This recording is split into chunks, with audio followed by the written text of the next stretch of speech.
Guys welcome back our channel reactions with रात। तो कैसे हैं आप लोग? ठीक हैं? तो हम भी ठीक हैं जी। तो गाइस आज हम देखने लगे हैं टॉप 10 मूवीज सलमान शाह के टॉप 10 मूवीज देखने लगे हैं। कौन सी सॉन्ग भी सुन लिए, काफी ज्यादा सुन लिए, ठीक है। तो आज मूवीज देखते हैं, इसमें मूवीज के सीन्स भी होंगे, ठीक है, और टॉप 10 मूवीज होंगी। बताना आपकी कौन सी फेवरेट रही है, ठीक है। हम भी बताएंगे हमारी कौन सी फेवरेट है। हां, सो लेट्स स्टार्ट करते हैं। 3 2 1 स्टार्ट।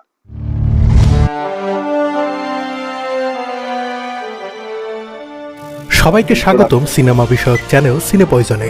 আজকে আমরা তুলে ধরব অমর নায়ক সালমান শাহর সেরা 10টি সিনেমা। অমর নায়ক সালমান শাহ 1993 সালে কেয়ামত থেকে কেয়ামত সিনেমার মাধ্যমে যাত্রা শুরু করেন চলচ্চিত্র মাধ্যমে।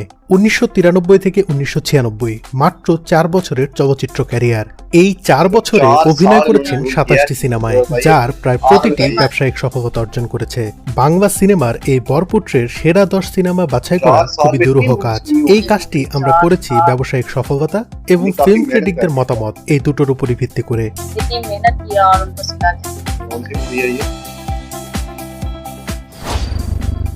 10 নম্বরে আছে সালমান শাহ মৌসুমী অভিনীত দেনমোহর সিনেমাটি মুক্তি পায় 1995 সালে। শফি বিক্রমপুরীর পরিচালনায় এই সিনেমার কাহিনী আবর্তিত হয়েছে দুইটি প্রভাবশালী পরিবার, খান পরিবার এবং চৌধুরী পরিবারের পারিবারিক দ্বন্দ্বকে কেন্দ্র করে।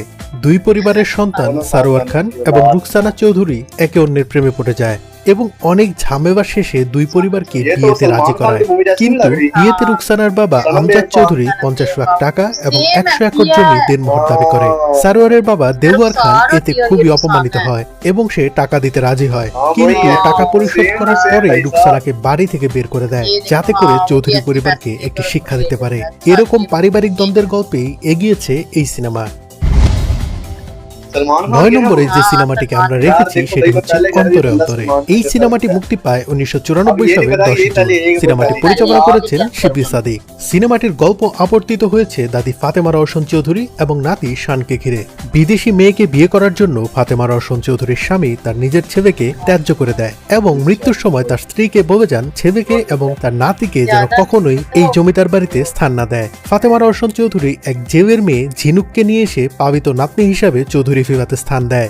একদিন তার নাতি শান এসে হাজির হয়। প্রথমে স্থান না দিলেও পরে স্থান দেয় এবং নাতির বিয়ে ঠিক করে, কিন্তু যখন জানতে পারে তার নাতি ঝিনুকের প্রেমে পড়েছে তখন ঝিনুককে বাড়ি থেকে বের করে দেয়। এভাবেই এগিয়ে যায় সিনেমার গল্প। শান চরিত্রে সালমান শাহর ন্যাচারাল অভিনয় চোখে লেগে থাকার মতো, আর ঝিনুক চরিত্রে মৌসুমীও সমান দাপটের সঙ্গেই অভিনয় করেছেন। 8 নম্বরে আছে প্রেম ও নাট্যধর্মী সিনেমা সুজন সখী। এই সিনেমাটি 1975 সালে খান আতাউর রহমান, সিবি জামান এবং তাহের চৌধুরী ত্রয়ীর প্রমোদ খান নামে বানানো সুজন সখী সিনেমার রিমেক। আগের সিনেমার ফারুক কবরীর জায়গায় এই সিনেমায় অভিনয় করেছেন সালমান শাহ এবং শাহনুর। সিনেমাটি পরিচালনা করেছেন শাহ আলম কিরণ। পারিবারিক দ্বন্দ্বের কারণে দুই ভাইয়ের আলাদা হয়ে যাওয়া ও তাদের মিলনের গল্প নিয়েই এই সিনেমাটি মুক্তি পায় 1994 সালে এবং পুরানো সুজন সখীর মতোই এই নতুন রঙিন সুজন সখীও প্রচুর ব্যবসা করে। সালমান শাহ শাবনূর জুটির 14টি সিনেমাই ব্যবসায়িকভাবে সফল। স্বপ্নের ঠিকানাতেও অভিনয় করেছে এই জনপ্রিয় জুটি।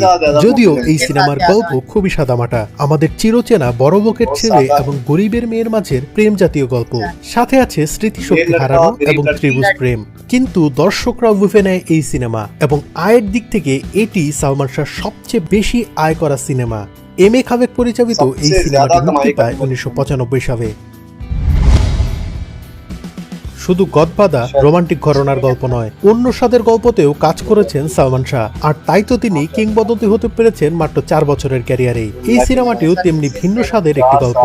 শ্রাবণের ভুয়ে 1 বছরের পুত্রকে হারিয়ে মানসিক ভারসাম্য হারায় তার স্ত্রী বর্ষার যখন চিকিৎসা চলছে তখন সে জন্ম দেয় একটি কন্যা সন্তান। কিন্তু সে যেহেতু মানসিকভাবে ভারসাম্যহীন এবং অন্যদিকে শ্রাবণ যেহেতু নিজের ভুলেই হারিয়েছে আগের সন্তানকে, তাই সন্তানটিকে বড় করা তার পক্ষে সম্ভব হয়ে ওঠে না। বর্ষার ডাক্তার নিঃসন্তান শাহানাকে দিয়ে দেয় সন্তানটিকে। শাহানার 5 বছরের চেষ্টায় সুস্থ হয় বর্ষা। সে যখন জানতে পারে সন্তানের কথা তখন সে সন্তানকে ফেরত চায়, কিন্তু শাহানাও ততদিনে মায়ের আদর দিয়ে বড় করেছে সন্তানকে, তাই সেও ছাড়তে রাজি নয়। এমনই এক টানাপোড়েনের গল্প কন্যাদান। দেওয়ার জাহান ঝন্টু পরিচালিত এই সিনেমাটি ব্যবসায়িকভাবে তেমন সফলতা না পেলেও এর গল্প এবং সালমান শাহর অভিনয়ের জন্যই সিনেমাটি সমালোচকদের কাছে প্রশংসিত হয়। আমাদের তালিকায় 5 নম্বরে রয়েছে এই ঘর এই সংসার সিনেমাটি। মাবেক আফসারি পরিচালিত এই ঘর এই সংসার সিনেমাটি মুক্তি পায় 1996 সালের 5 এপ্রিল। এই সিনেমাতে সালমান শাহর বিপরীতে অভিনয় করেছেন নবাগত নায়িকা বৃষ্টি। পারিবারিক গল্পে নির্মিত এই ঘর এই সংসারকে সালমান শাহর ক্যারিয়ারের অন্যতম সিনেমা ধরা হয়। ছবিটি এতটাই দর্শকপ্রিয়তা পেয়েছিল যে পরবর্তীতে কলকাতায় রিমেক হয় সিনেমাটি। এই সিনেমায় একই সাথে পাবেন রোমান্স, কিছুটা পারিবারিক ড্রামা এবং বেশ কিছু ট্র্যাজেডি। एक्टिंग उनकी कमाल की लग रही है। কেয়ামত থেকে কেয়ামত, অমর নায়ক সালমান শাহর অভিষেক সিনেমা এটি। সোহানুর রহমান সোহানের পরিচালনায় সিনেমাটি মুক্তি পায় 1993 সালে। সিনেমার মূল কাহিনী শুরু হয় মির্জা ও খান পরিবারের দ্বন্দ্বের মধ্য দিয়ে। তবে এই দ্বন্দ্বের দেয়াল ভেঙে মির্জা পরিবারের ছেলে রাজ ও খান পরিবারের মেয়ে রেশমি প্রেমের সম্পর্কে জড়িয়ে পড়ে। এই প্রেমের কাহিনীকে ঘিরেই পুরো সিনেমার গল্প আবর্তিত হয়। সিনেমাটি যদিও হিন্দি সিনেমা কেয়ামত সে কেয়ামত তাকের অফিসিয়াল রিমেক, কিন্তু সিনেমাটি মাত করে দেয় প্রেক্ষাগৃহে। আমাদের তালিকায় 3 নম্বরে রয়েছে বিক্ষোভ সিনেমাটি। মোহাম্মদ হান্নান পরিচালিত বিক্ষোভ সিনেমাটি সালমান শাহর ক্যারিয়ারের একটি ব্যতিক্রমী সিনেমা। মূলত রোমান্টিক হিরো হিসাবে তার ইমেজ দাঁড়িয়ে গেলেও এই সিনেমাটি বাংলাদেশের ছাত্র রাজনীতি নিয়ে অ্যাকশনধর্মী একটি সিনেমা। সিনেমাটি মুক্তি পায় 1994 সালে। সিনেমার গল্প শুরু হয় আসাদ নামের এক শ্রমিক নেতার মৃত্যুর মাধ্যমে। এই খুনের পেছনের 2 মূল হোতার একজন আবার বিশ্বাসঘাতকতা করায় অন্যজনের 14 বছরের জেল হয়ে যায়। আরেকজন রাজনীতিতে সফল হয় এবং কায়েম করে ট্রাশের রাজত্ব। সে তার একক প্রতিপত্তিতে শিক্ষা প্রতিষ্ঠানে বিভিন্ন ক্যাডার পুষে এবং তাদের দিয়ে একটি নৈরাজ্য তৈরি করে। আসাদের ছেলে অনিক সেই কলেজের ছাত্র সংসদের নির্বাচিত ভিপি। অনিকও তার বাবার মতোই এই ট্রাশের রাজত্ব এবং অন্যায়ের বিরুদ্ধে রুখে দাঁড়ায়। অনিক চরিত্রে সালমান শাহ অনবদ্য অভিনয় করেছেন এই সিনেমাটিতে। এই সিনেমার 71-এর মা জননী গানটি তুমুল জনপ্রিয়তা পায়।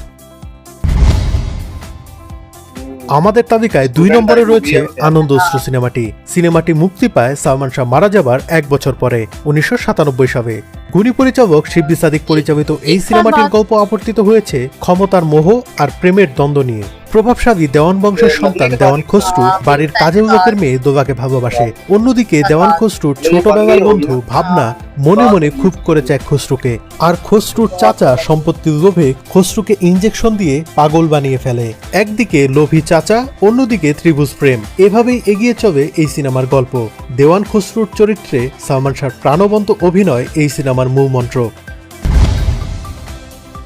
আমাদের তালিকায় 1 নম্বরে রয়েছে সত্যের মৃত্যু নেই সিনেমাটি। 1996 সালের 6 সেপ্টেম্বর সালমান শাহর রহস্যজনক মৃত্যুর মাত্র 1 সপ্তাহ পরেই মুক্তি পায় ছটকু আহমেদ পরিচালিত এই সিনেমাটি। সিনেমাটির গল্প আবর্তিত হয়েছে একজন সত্যিকারের প্রতিবাদী ও সাহসী নারী সালমা এবং তার ছেলে জয়কে ঘিরে। জয় একদিন একটি খুনের মামলায় জড়িয়ে পড়ে এবং এই মামলায় সাক্ষী তার মা সালমা। ন্যায় বিচারের জন্য সে নিজের ছেলের বিরুদ্ধেও সাক্ষী দেয় এবং ছেলের ফাঁসি হয়ে যায়। ফাঁসি কার্যকরের দিন সে জানতে পারে আসলে খুনটি জয় করেনি। যে সত্য প্রতিষ্ঠার জন্য নিজের ছেলের বিরুদ্ধে সাক্ষী দিয়েছে সেটাই মিথ্যা। শেষ মুহূর্তে জয়কে বাঁচানোর টানাপোড়েন নিয়ে এগিয়ে যায় এই সিনেমা। কাকতালীয়ভাবে এই সিনেমার জয়ের ফাঁসির সঙ্গে সালমান শাহর গলায় দড়ি ঝুলিয়ে মৃত্যুটা মিলে যায়। সিনেমায় জয়ের ফাঁসির আগের করুণ দৃশ্যগুলো যেন সালমান শাহর সত্যিকারের মৃত্যুকেই ফুটিয়ে তুলেছিল। তাই চিঠি এলো জেলখানাতে অনেকদিন পর এই গানটি শুনে হল ভর্তি মানুষ কান্নায় ভেঙে পড়ে এবং মৃত্যুর এত বছর পরেও এই গানটি শুনলেই সালমান শাহ ভক্তদের চোখের কোণে এখনো জলখাবা করে। কেমন লাগলো আমাদের আজকের ভিডিও? যদি ভালো লেগে থাকে তাহলে অবশ্যই লাইক, শেয়ার এবং সাবস্ক্রাইব করবেন। সবাইকে অনেক অনেক ধন্যবাদ। इसमें सलमान शाह को फांसी होती है और वो सिर्फ एक हफ्ता पहले ही लोग मर जाते हैं। ठीक है, तो भाई साहब काफी ही मतलब ये बिल्कुल, ये सुन के भी हमें बड़ा इमोशनल दुख हो रहा है कि सच में उसका क्या होगा।